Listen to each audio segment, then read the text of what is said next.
Assalamualaikum warahmatullahi wabarakatuh.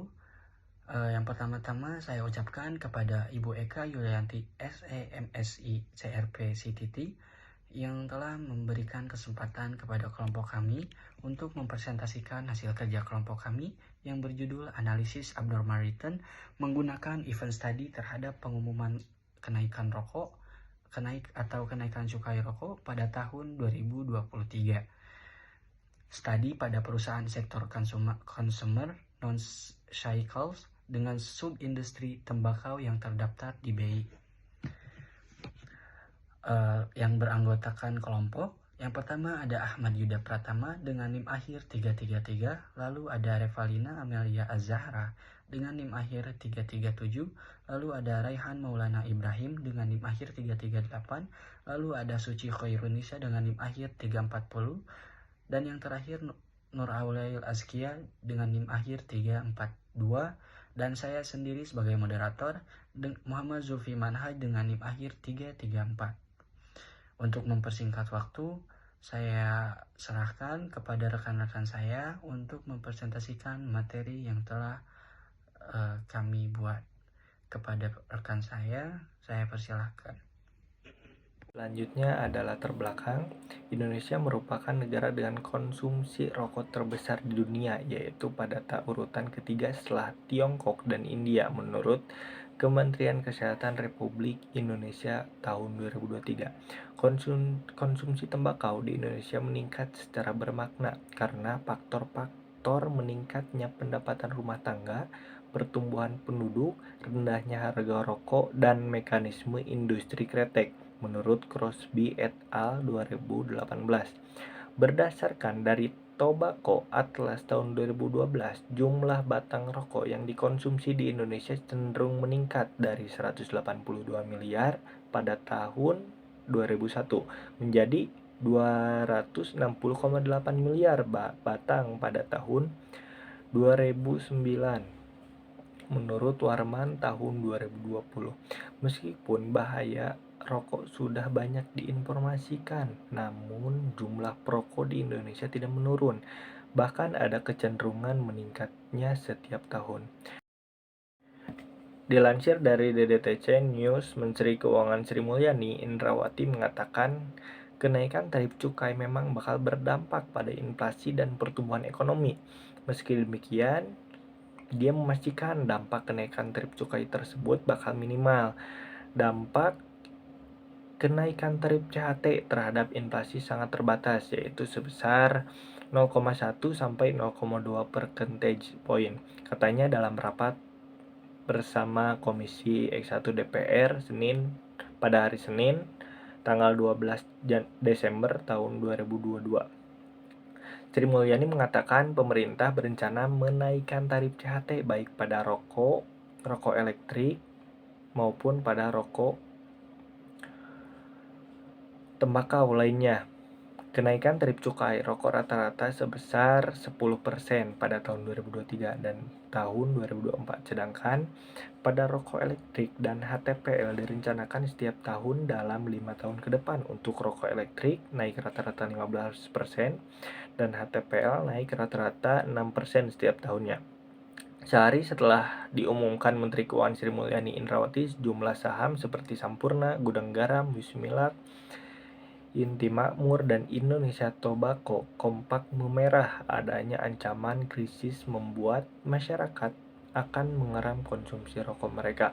Hal ini yang menjadi tantangan dan menyebabkan saham-saham rokok mayoritas terkoreksi turun. Selanjutnya ada identifikasi masalah. Yang pertama, bagaimana reaksi pasar terhadap peristiwa pengumuman kenaikan cukai rokok pada perusahaan sektor konsumer non-cyclical dan subindustri tembakau yang terdaftar di Bursa Efek Indonesia atau BEI. Yang kedua, bagaimana perbedaan yang signifikan pada abnormal return sebelum dan sesudah pengumuman kenaikan cukai rokok pada tahun 2023.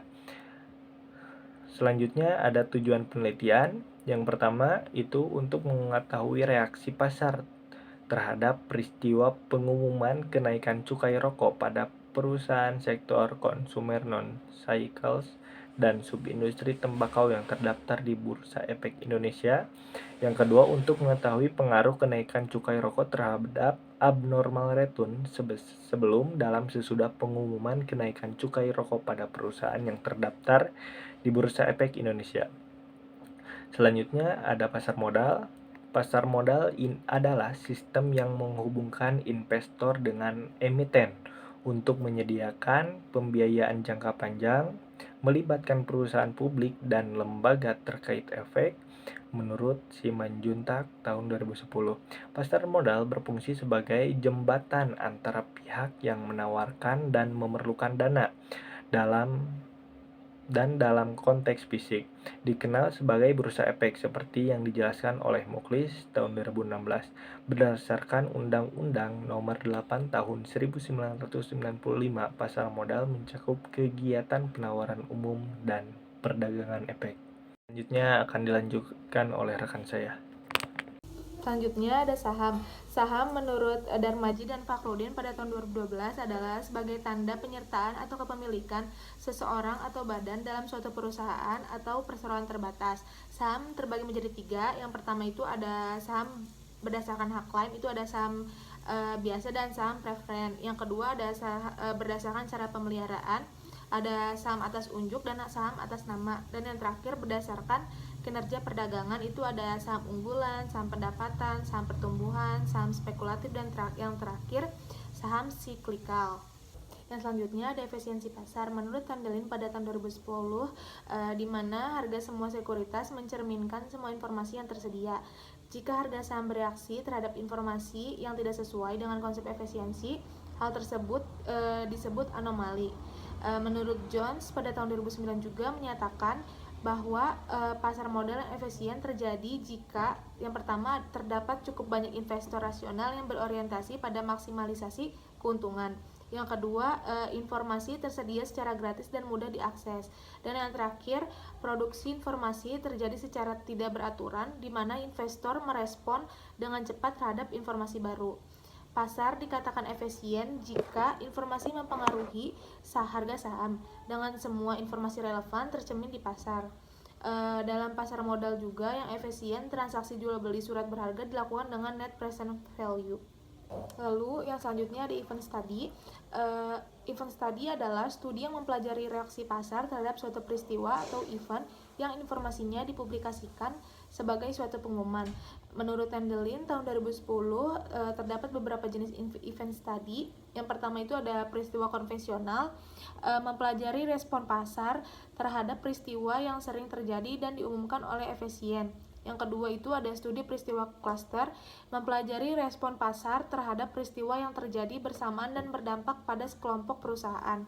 Yang ketiga ada peristiwa tak terduga, mempelajari respon pasar terhadap peristiwa yang tidak terduga. Dan yang terakhir itu ada peristiwa berurutan, mempelajari respon pasar terhadap serangkaian peristiwa yang terjadi secara berurutan dalam situasi ketidakpastian tinggi.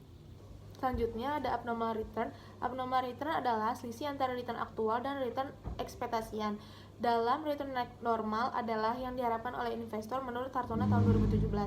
Menurut Samsul 2006 dan Hatmoko 2016, abnormal return dapat diklasifikasikan menjadi 4 jenis. Yang pertama itu ada abnormal return atau AR, selisih antara return aktual dan ekspektasi yang dihitung harian. Yang kedua ada average abnormal return atau AAR, rata-rata abnormal return dari semua saham yang dianalisis per hari, menunjukkan reaksi keseluruhan saham pada hari tertentu selama window periode. Yang ketiga ada kumulatif abnormal return atau CAR, kumulatif harian abnormal return dari hari pertama hingga hari-hari berikutnya, membandingkan periode sebelum dan sesudah peristiwa untuk mengetahui pengaruhnya. Dan yang terakhir ada kumulatif average abnormal return atau CAR, kumulatif harian average abnormal return yang menunjukkan kecenderungan kenaikan atau penurunan selama window periode, serta dampak peristiwa terhadap keseluruhan saham yang diteliti. Selanjutnya ada menghitung return dan abnormal return. Yang pertama ada rumus untuk menghitung return aktual. Yang kedua ada menghitung return harapan atau expect return. Dan yang ketiga ada menghitung abnormal return. Selanjutnya ada return dan abnormal return. Ini bisa dilihat di tabel, ada dari PT Gudang Garam Tbk. di tabel sudah diberi tanda yang berwarna kuning, itu dihasilkan abnormal returnnya itu di min 0,0182. Lalu di PT Sampurna Tbk itu ada di 0,0141. Di Indonesia Tobacco Tbk itu ada di 0,007. Lalu di PT Wismilak Inti Makmur Tbk itu ada di angka 0,1134. Selanjutnya ada metode penelitian. Metode penelitian menurut Sugiono tahun 2016, penelitian adalah ilmu yang mempelajari cara atau teknik yang mengarahkan peneliti secara ilmiah untuk mendapatkan data dengan tujuan yang kegunaan tertentu. Metode penelitian yang digunakan merupakan metode kuantitatif. Pada penelitian ini, peneliti menggunakan variabel abnormal return. Adapun teknik analisis data. Penelitian ini merupakan penelitian event study dengan periode peneliti 41 hari bursa yang terdiri dari periode estimasi dan periode jendela. Periode estimasi yang digunakan dalam penelitian ini adalah 30 hari, yaitu T-6 hingga T-35 sebelum event date.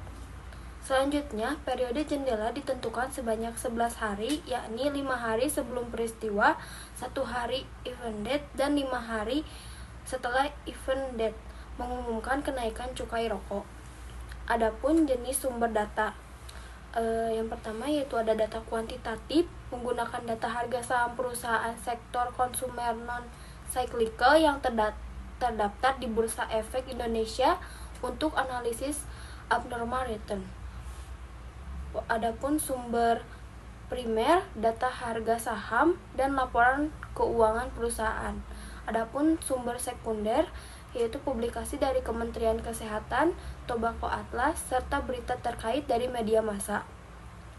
Adapun analisis dalam penelitian ini adalah menghitung return aktual, menghitung return harapan, menghitung abnormal return, dan melakukan analisis data statis meliputi uji normalitas, one sample t-test, varied sample t-test. Berikutnya yaitu ada populasi dan sampel. Populasi pada penelitian ini adalah perusahaan yang terdapat pada Bursa Efek Indonesia. Sampel yang diambil dari populasi itu pada penelitian ini menggunakan sampel perusahaan. Yang pertama yaitu ada kode GGRM, yaitu perusahaan PT Gudang Garam Terbuka. Yang kedua yaitu ada kode HESP, yaitu perusahaan PT HM Sempurna Terbuka. Yang ketiga yaitu kode ITIC, perusahaan PT Indonesia Tobacco Terbuka. Dan yang terakhir yaitu ada dengan kode WIIM, yaitu perusahaan PT Wismilak Makmur Terbuka. Adapun harga saham periode 11 hari. Berikut merupakan abnormal return dari 4 saham yang diteliti dalam penelitian ini dengan periode jendela 5 hari sebelum dan 5 hari sesudah peristiwa yang dapat dilihat pada tabel berikut. Adapun hasil uji deskriptif sebelum peristiwa kenaikan bea cukai rokok pada tahun 2023, rata-rata abnormal return harian perusahaan yang terdaftar di Bursa Efek Indonesia adalah 0,005000 dengan nilai tertinggi 0,0131 dan terendah 0,00000. Saat peristiwa tersebut, rata-rata abnormal return harian meningkat menjadi 0,029075 dengan nilai tertinggi min 0,1134 dan terendah min 0,0182. Setelah peristiwa, rata-rata abnormal return harian menurun menjadi min 0,010800 dengan nilai tertinggi 0,0019 dan terendah min 0,0279. Selanjutnya yaitu adalah uji normalitas. Pada tabel di atas, tabel uji normalitas ada beberapa kriteria uji. Yang pertama yaitu adalah jika nilai SIK lebih dari 0,05 maka data berdistribusi normal. Yang kedua, jika nilai SIK kurang dari 0,05 maka data tidak berdistribusi normal. Tabel di atas menunjukkan hasil uji normalitas data berdasarkan output SPSS hasil uji Shapiro-Wilk pada variabel AAR sebelum peristiwa adalah berdistribusi normal. Hal tersebut dapat dilihat dari nilai p-value AAR sebelum sebesar 0,456 lebih dari 0,05 dan untuk AAR sesudah peristiwa adalah berdistribusi normal. Hal tersebut dapat dilihat dari nilai p-value AAR sesudah 0,541 lebih dari 0,05. Dapat diartikan bahwa data AAR baik sebelum ataupun sesudah keduanya sama-sama berdistribusi normal. Yang selanjutnya yaitu ada uji one sample t-test. Pada tabel di samping, pengujian ini dilakukan untuk mengetahui ada atau tidaknya abnormal return signifikan pada cukai rokok tahun 2023, yaitu HO tidak terdapat abnormal return signifikan pada perbedaan bea cukai rokok pada tahun 2023. Yang kedua yaitu ada H1 terdapat abnormal return signifikan pada perbedaan bea cukai rokok pada tahun 2023. Kriteria ujinya yaitu jika nilai SIK lebih dari 0,05 maka data tidak signifikan dalam kurung HO diterima. Yang kedua jika nilai SIK kurang dari 0,05 maka data signifikan yaitu sama dengan HO ditolak. Yang selanjutnya yaitu ada uji paired sample test. Pada tabel di atas yaitu kriteria pengujiannya itu ada dua. Jika nilai SIK lebih dari 0,05 maka HO diterima. Artinya tidak terdapat perbedaan abnormal return yang signifikan sebelum dan sesudah peristiwa kenaikan bea cukai pada tahun 2023. Yang kedua yaitu ada jika nilai SIK kurang dari 0,05 maka HO ditolak.